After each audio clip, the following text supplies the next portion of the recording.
Psoriasis की कितनी types हैं, सोराइसिस कितनी अक़साम का है और उसका इलाज जो है वो होम्योपैथी में अल्हम्दुलिल्लाह मुमकिन है। बराए करम हमारी हौसला अफजाई के लिए हमारा चैनल ज़रूर सब्सक्राइब कीजिए और बेल आइकॉन को प्रेस कर दीजिए ताकि हमारी हर नई वीडियो आपको वक्त पे मिल सके। औज़ु बिल्लाहि मिनश शैतानिर रजीम, बिस्मिल्लाहिर रहमानिर रहीम। अस्सलामु अलैकुम ख़वातीन व हज़रात, मैं हूँ आपका होम्योपैथिक डॉक्टर रिज़वान साकिब और आपसे मुखातिब हूँ शमा होम्यो क्लिनिक लाहौर पाकिस्तान से।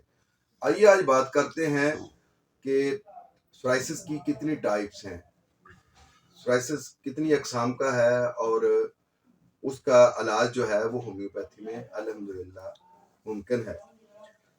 सोराइसिस की जब हम बात करते हैं तो ये याद रखें कि ये एक स्किन डिजीज़ है, क्रॉनिक डिजीज़ है और ये गैर मुतअद्दी मर्ज़ है और इसके अलावा ये है कि ये ऑटो इम्यून डिजीज़ है। ये चंद चीज़ें बंदे के ज़हन में रहें तो इसका इलाज भी करवाने में वो संजीदा भी होता है और उसके लिए आसानी भी होती है। अब बात करते हैं कि इसकी टाइप्स कितनी हैं। इसकी अगर टाइप्स को देखा जाए तो इसकी सबसे अहम टाइप जो है वो है सोराइसिस वल्गैरिस, जिसको हम प्लेग सोराइसिस भी कहते हैं। ये पूरी स्किन पर बड़े-बड़े पैचेस, कमर पर भी, पीछे भी और आगे भी सारी स्किन पर होते हैं और इसने पूरी स्किन के अंदर वो कट्स भी होते हैं, सुर्खी भी होती है और जैसे मछली के चाने होते हैं या जैसे स्केल्स होते हैं, उस तरह की चीज़ जो होती है वो मौजूद होती है और ऊपर से पूरी वो स्किन के ऊपर से वो उतरते हैं। ज़ाहिर है कि ये स्किन डिजीज़ है और ये स्किन ब्यूटी को भी बहुत डिस्टर्ब कर देती है और इसके अलावा ये है कि बड़ा उसमें इचिंग भी होती है और देखने में वो ज़ाहिर है वो अच्छा नहीं लगता है। तो ये प्लेग सोराइसिस है जिसमें पूरे जिस्म पर जो आ जाता है। इसके अलावा गुटेट सोराइसिस है।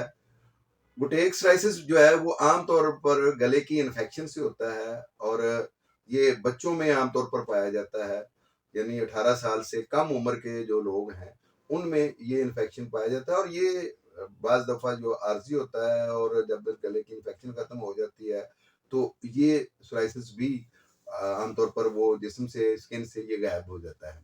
इसके अलावा एक सोराइसिस की किस्म है जिसको इन्वर्स सोराइसिस कहते हैं। इन्वर्स सोराइसिस वो है जो जहाँ पे स्किन फोल्ड हुई होती है उस जगह पर जो बनता है। ये जगह हैं हमारी अंडर आर्म्स हैं, फिर औरतों के जो ब्रेस्ट के नीचे जो बना होता है, जगह होती है जो फोल्डिंग एरिया होता है, वहाँ पे जो भी स्किन का कोई भी ऐसा हिस्सा जो फोल्डिंग होती है, जहाँ पे जो स्किन दो जो है आपस में जुड़ती हैं, तो उसके दरमियान में जो बनता है उसको हम इन्वर्स सोराइसिस कहते हैं।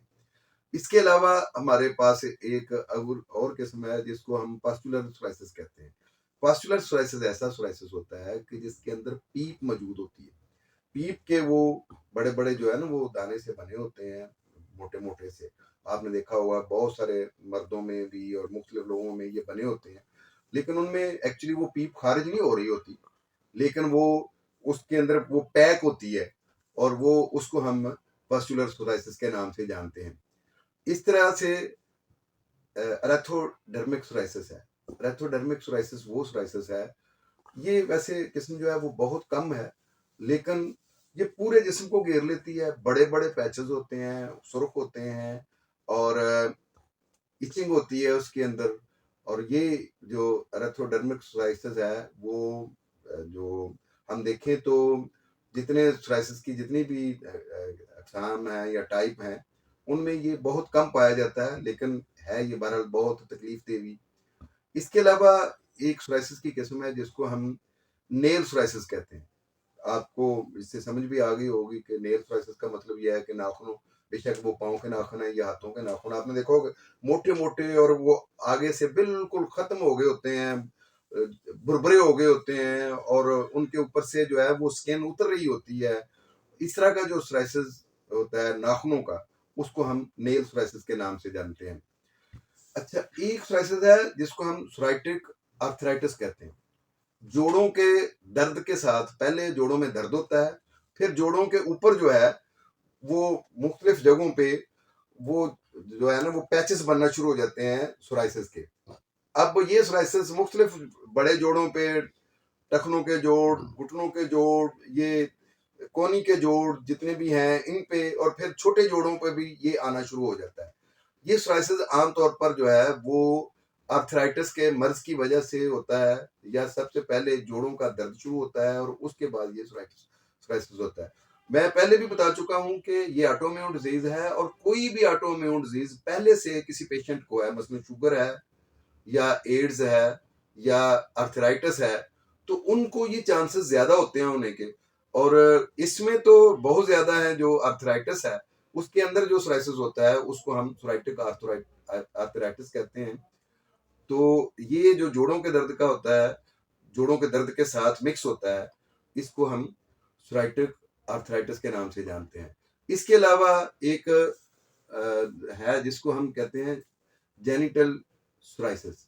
जेनिटल सोराइसिस जैसे पता चल रहा है कि ये जिन्स से मुतल्का है, तो जिनसी अज़ा के ऊपर या उनके इर्द गिर्द का जो सोराइसिस होता है उसको हम कहते हैं जेनिटल सोराइसिस। औरतों और मर्दों के पोशीदा अज़ा के ऊपर जो है ना, ये इसका आगाज होता है और फिर ये फैलता चला जाता है, और यानी ये ऊपर नाफ की तरफ आना शुरू हो जाता है, पीछे जो है वो हिप पे आना शुरू हो जाता है। लेकिन पहले वो जेनिटल जो हमारे जो पोशीदा अज़ा हैं औरतों के या मर्दों के, उनमें होता है।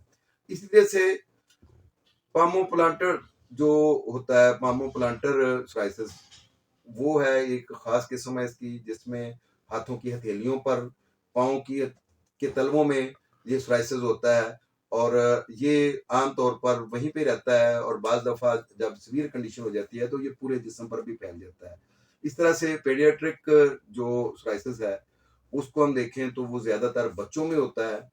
और एक किस्म है इसकी स्कैल्प सोराइसिस, जो हमारे ये खोपड़ी पे, यहाँ पे आप देखें तो यहाँ पे सोराइसिस हुआ है, पीछे हुआ है, ऊपर हुआ है, तो ये सोराइसिस है। सोराइसिस की ये जो मैंने आपको टाइप्स बताई हैं, ये सारी की सारी ऑटोइम्यून डिजीज है, और इसकी काजेज अननोन है। लेकिन अल्हम्दुलिल्लाह होम्योपैथी में अकॉर्डिंग टू सिम्टम्स इसका इलाज मौजूद है। एलोपैथी या किसी दीगर तरीका इलाज में आमतौर पर ये कहा जाता है कि सोराइसिस नाकाबिल इलाज है, लेकिन अल्लाह के फजल से होम्योपैथी का ये एम भी है और ये दावा भी है कि होम्योपैथी एक फितरी तरीका इलाज है और इसमें कोई मर्ज भी नाकाबिल इलाज नहीं। लेकिन अगर इसको इब्तदाई स्टेज में पकड़ लिया जाए तो ये जल्दी काबिल इलाज है। बहुत शुक्रिया। अल्लाह हाफिज़। अस्सलाम वालेकुम।